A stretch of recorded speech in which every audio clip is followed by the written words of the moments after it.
This is Joseph Propati. I'm the designer of Dungeon Hack, the dice game, and I'm going to be continuing on with my instructional videos. And for this video, I'm going to be covering the sequence of a turn.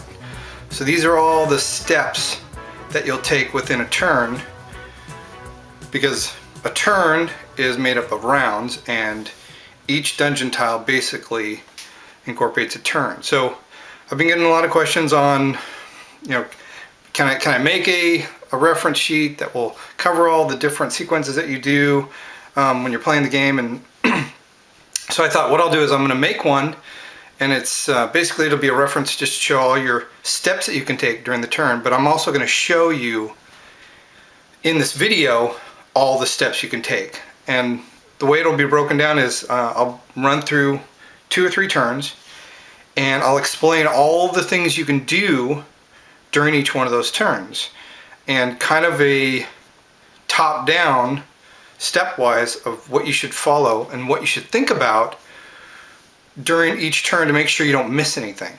So I have the game set up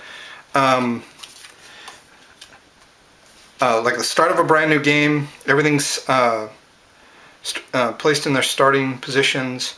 I've got my 10 dice, level 1, and I have my initial entrance tile. So let me go ahead and get started. Normally when you start the game, you're in the entrance, the door's open, so you don't use a door card, and you're going to draw from the dungeon tile decks. Anytime you're going to draw from the dungeon tiles, it's a start of a new turn. That's how you know that you're beginning a new turn. Like I said, you have turns, and then within a turn you have multiple rounds. Those rounds are where you're taking your actions and casting spells, trying to resolve a quest, fighting monsters, getting treasure, magic items. That's what's going on within a turn, within rounds of that turn. But every turn is basically encompassed with one dungeon tile.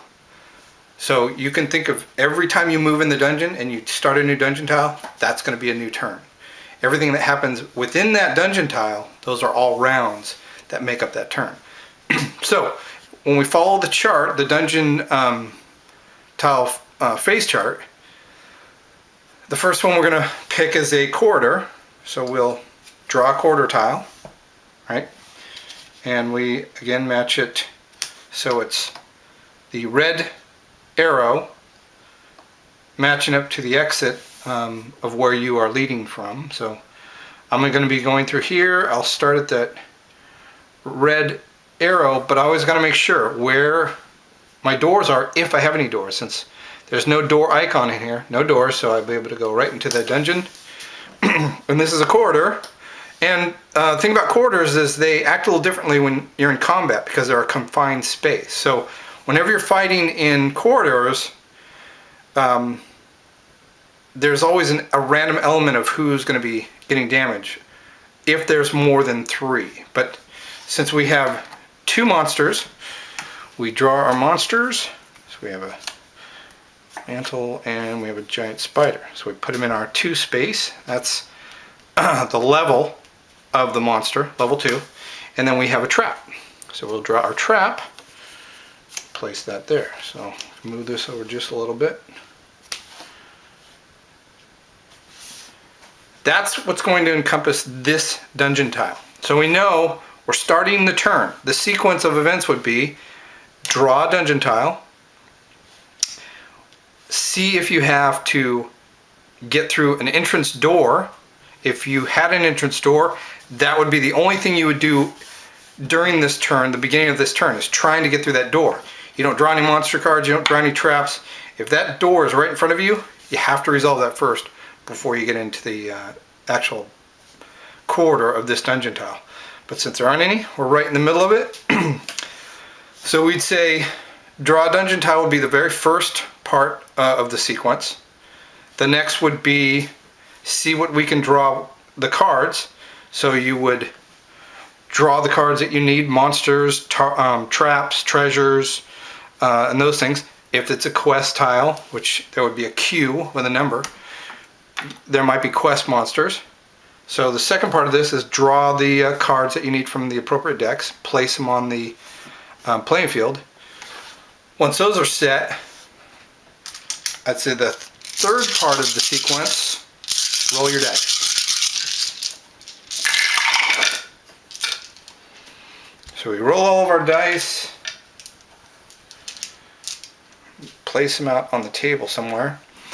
So that would be 3. 4 would be placing random monster encounter dice or camp dice. So in this case, we have a random monster, and since these are locked dice, we want to do those first. So step 4 would be go ahead and place your camp or your random monsters, which you could say this is for do those first, camps 5. So we'll keep that sequence where we have roll our dice, and then number 4 would be random monsters. Look for those. If you have them, place them on here. If you have 2, go ahead and draw your random monster. Before you draw your random monster, always make sure you might have 2 hoods, which would help you ignore a random monster encounter. And then step 5 would be place your camp dice. So that was 6, or excuse me, 5. So we'll go into 6. 6 is let's start placing dice. So we have our 2 magic hats. We have let's see, we got here daggers, hood, sword, another hood, and a shield. The reason I don't make this 6 is because it's kind of, they're all going to get placed together. It's not as significant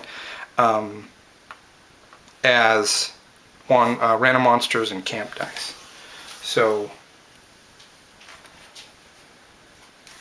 we'll have 6 as placing all your action dice.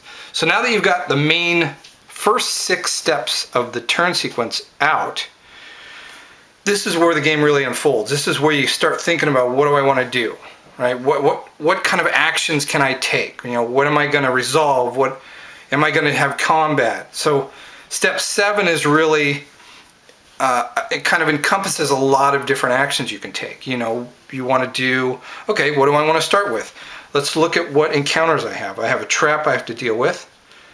That would be part of 7. I have monsters that are attacking me. That's part of 7. Can I cast any spells? That's going to be part of 7.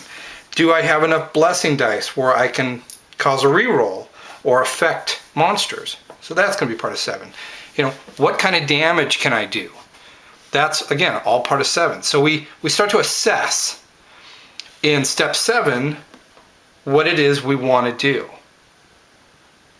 So in this case, we'll look at it and we'll go, okay, I can cause damage. We always know that if I have monsters attacking me and I can cause damage, and I can't immediately block anything, or I can't immediately take the steps of having combat initiative or attack initiative, then I have to roll.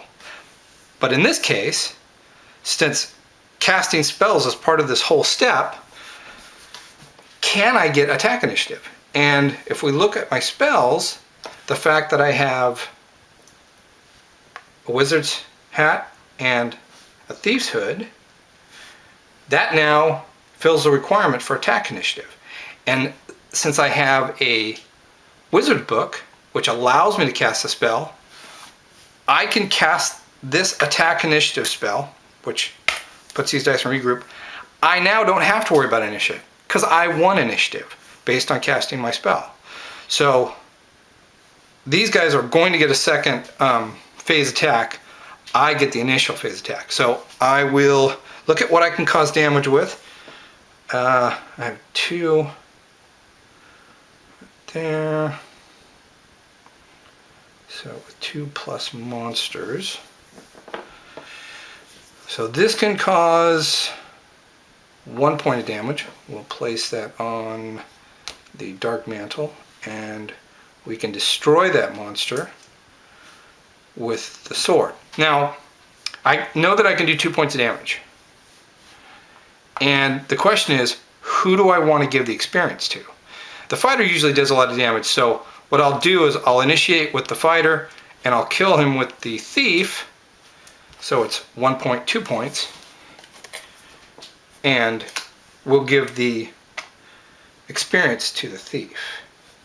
And we would take our victory points and we would get 2 points of victory for that monster.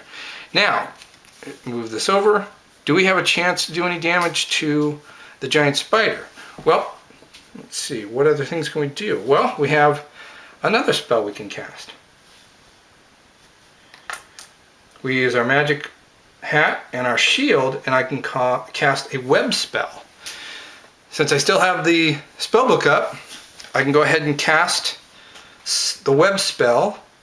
And web spell basically says one monster is held in a sticky web for 2 rounds.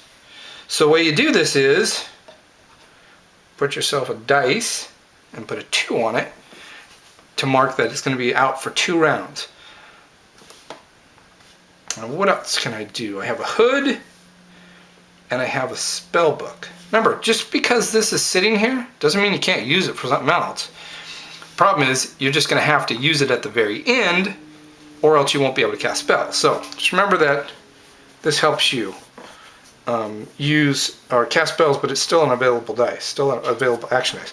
I think what I'll do is I'll put, since I want to resolve this trap, I'm going to put 1 thief hood on here. I just need 1 more to resolve that trap, but it will be moving down 1 because I'm not going to resolve this turn or this round. So he's not going to fight because he's in a sticky web. I don't really have anything else I can do with this. Only have 1 monster, and this is now placed here. We'll go ahead, and I think I'm gonna, since this isn't locked, I'm gonna put this here, put this here. These go here because I cast the spell, and we will start the next round, which means at the end this got moved down 1. Okay. So the very last thing for that last round, we want to move that down, and this now gets changed to 1. I don't have any other monsters, so again, if that was the sequence for the round, and we're talking about a whole turn, we're still on 7. We still basically resolve 7 till the end of the turn, and then there'll be a step on cleanup through the sequence. So let's roll our dice again. This is the end phase of part 7 because we're still, these are action dice and we're still doing actions. So I'll put these out. And we have our 2 hoods, 2 magic hats, healing hand, a mace, and a shield. Alright, now I can do damage, but I really want to resolve this first. So I'm going to take one of these hoods and resolve this. So this trap is removed. Again, like I said, we're still in sequence 7, resolving all these actions, but we're in the second round of this turn. Okay, so we want to destroy him. Let's see, what can we do damage-wise? We don't have any spell books, but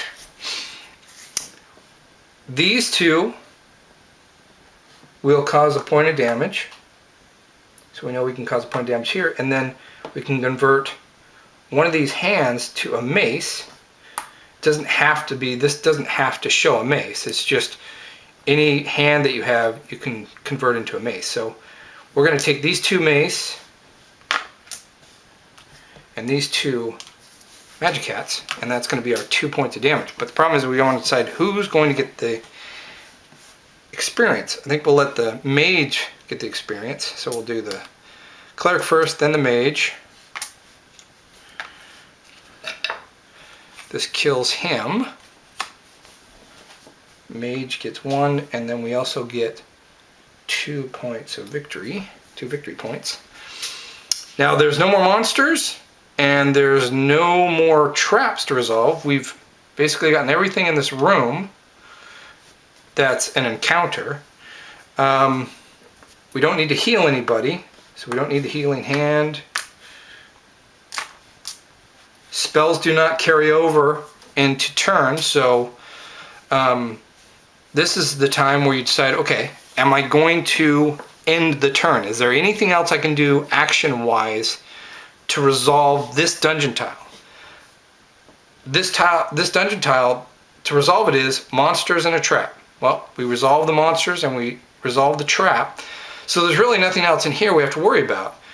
Let's continue on our way. So we want to say, yes, we're done with this turn. So step 7 would be consolidate all the dice from around the board. That means taking dice off of the camp and off the random monster, putting them on the regroup, taking any dice that were left on the apprentice, or I'm sorry, the blessing card and the spell card.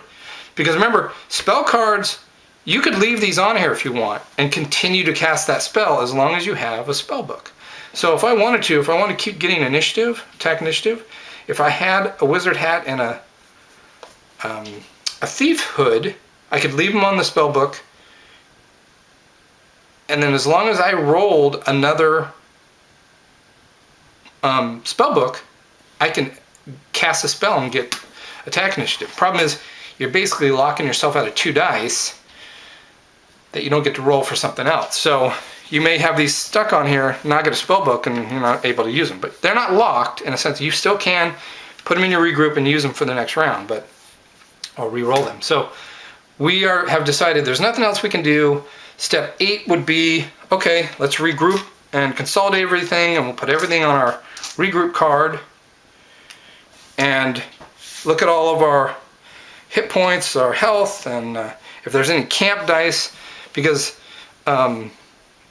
step 9 would be giving health. If I had received any camp dice and this had gone up, let's say it was at 2, step 9 would be, okay, let's distribute camp health to our characters, our resting health. So if these were down here, and step 9 would be, oh look, I have 2 health, so each one of these guys would heal up 2 health.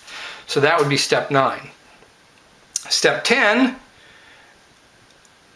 there's nothing else that we can resolve health-wise. We just want to consolidate our cubes to make sure that everything's moved back. So step 10 is what officially ends the turn. And when a turn ends, that means the next turn is going to be draw a tile. So step 10, we have ended the turn, and we're going to move on to the next turn. So we would go to our dungeon tile phase chart, and we would go, okay, the next one is a quarter room. So for turn 2, in this case, we would draw a quarter room, place it on the exit. So the red arrow is facing the exit where we're leading out of. And again, before we even move into the dungeon, we look and see, are there any doors in here that are blocking us from getting in this room? No doors. There's no symbol of a door, so we know there's no doors on this tile. So we move in and we know that we've got things that we have to draw. So again, we're on turn 2. Step 1 is we draw the tile. Now step 2, we start to place the cards. We know that we've got 2 monsters, so we're going to draw our monsters. We've got a trap, so we draw a trap. And we have a treasure. Nothing with a treasure, remember, you don't look at the treasure. You just put it next to the dungeon tile. And you have to resolve these encounters before you can look at the trap, or the treasure. So we have to get rid of these 2 monsters in that trap and any random monsters before we can look at that treasure.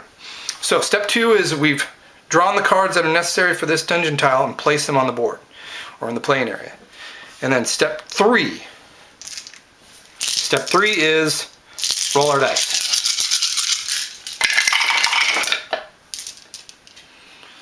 So we put our dice out.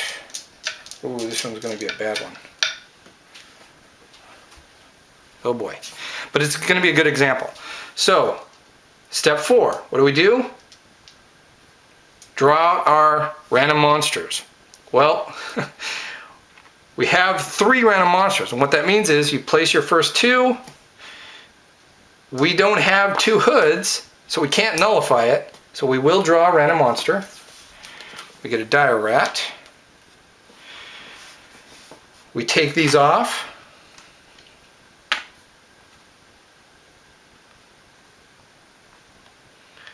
And we place the 3rd random monster. Now that one stays up there. Then we see if we have any camp dice. We don't have any camp dice. That's step 4.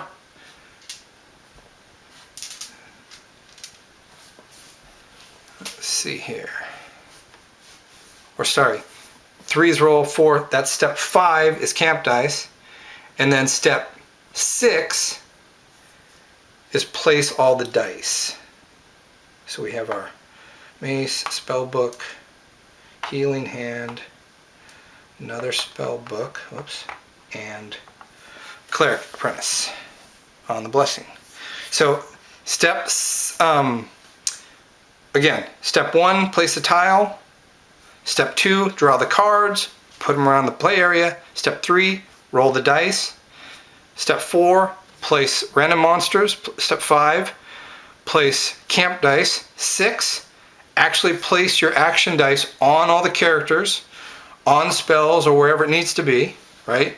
Or sorry, not spells, but on your character dice.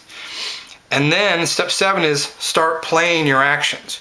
And your actions are spells, monsters, attacks, traps, okay? So we're in 7 right now. Let's see what we want to do. So we have 7. We know that we can cause damage based on changing this to a mace and causing 2 points of damage. We have 3 monsters we have to resolve, with the possibility of getting another one through a random roll. So let's try and cast some spells. Whenever you see books, you got a good chance of casting some spells.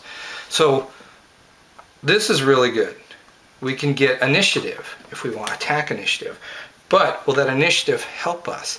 I think it's better if we can lock some, either do some damage, and we can do damage. So we look at the level of our monsters and we go, they're all 2. So that means each one of them only needs 2 points of damage to kill them. So I'm going to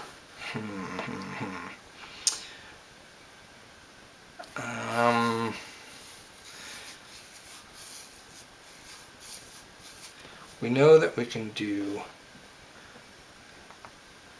this for a spell, Shocking Grasp, and I can do this for attack initiative. Is there anything else I can do? Yes. Let's see. Can't change that. So what we'll do is, I think we're going to try and kill 1 monster right off the bat. But we're going to do initiative first. So we use our wizard's hat and our thief's hood, and we will get initiative. So there's no rolls right now we have to worry about. We automatically have initiative. Then we're going to do Shocking Grasp, which does 2 points of damage to 1 monster. So we'll cast Shocking Grasp, and I think the best one to get, oh man, they both cause disease and one causes poison. So I think who does the most damage? They all do the same damage. So we'll just take out one of the dire rats. And since it was a spell, the wizard gets that experience. Move these over. Like I said, we're still on step 6 or 7. Is there anything else I could do damage-wise? I only have 1 mace and a spell.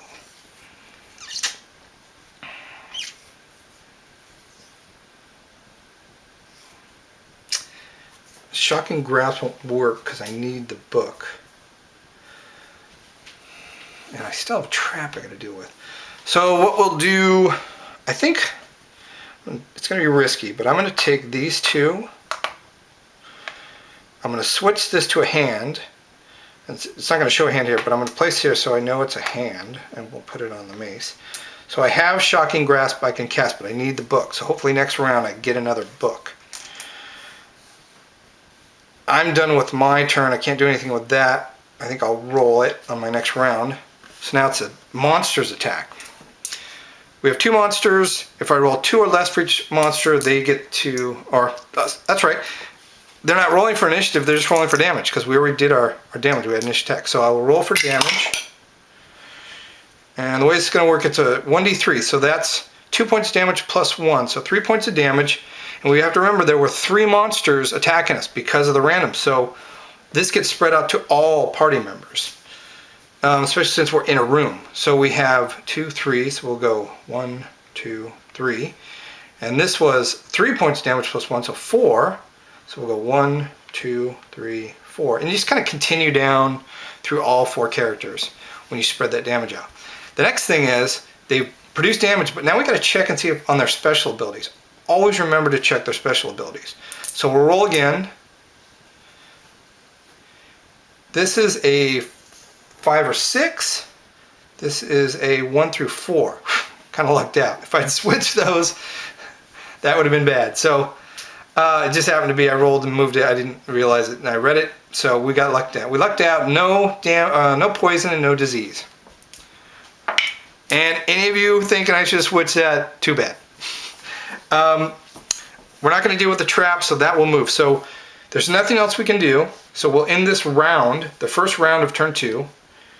And this gets moved down 1.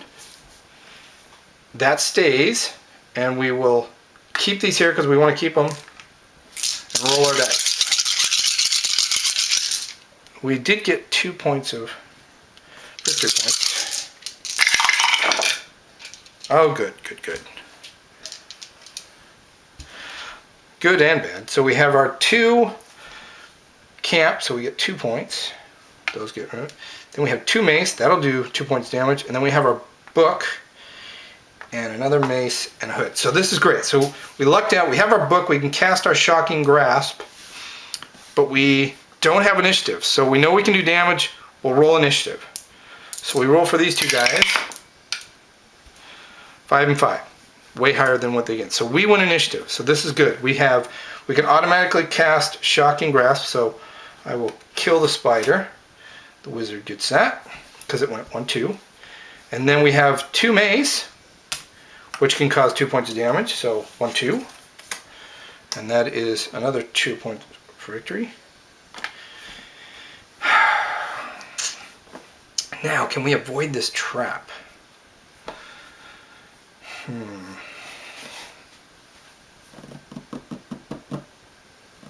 We're not going to be able to avoid it. So we still are in the turn because until that thing either gets resolved or gets moved off and we take the damage or effects from it. Can't do any rerolls, no hoods.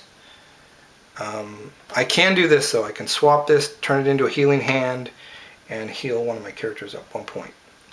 So heal point of damage.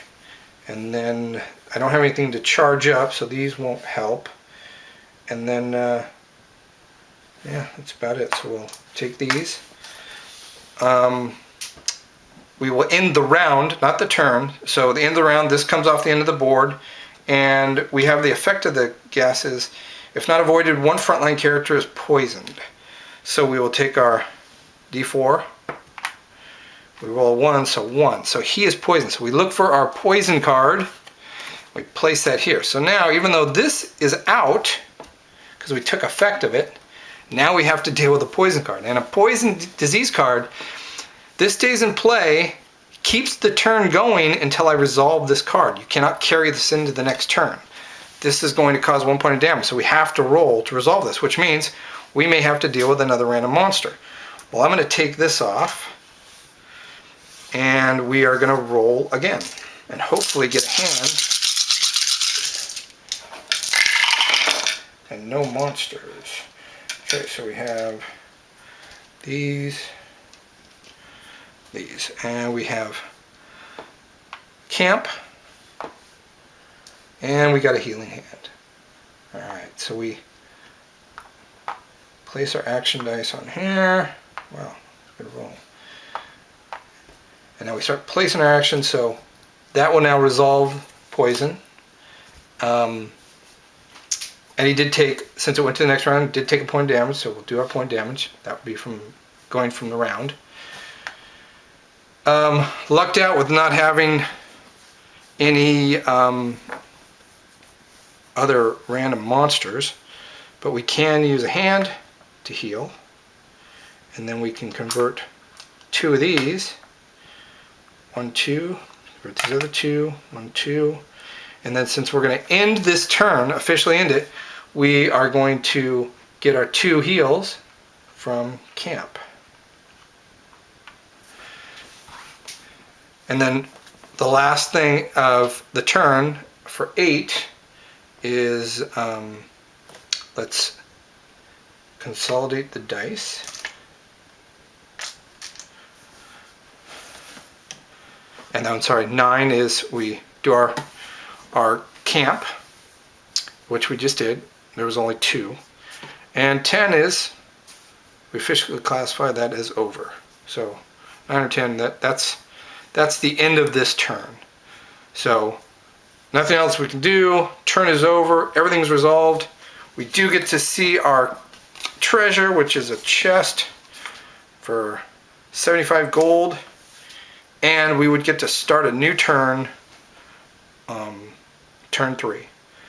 So that's the sequence. There's about 9 or 10 steps in a sequence, and I'll create a card that gives you the reference of those sequence of steps that you can follow. But each turn, just remember, starts with drawing a tile, ends with resolving all encounters and everything that's within that tile. And then once everything's resolved, you can end that turn.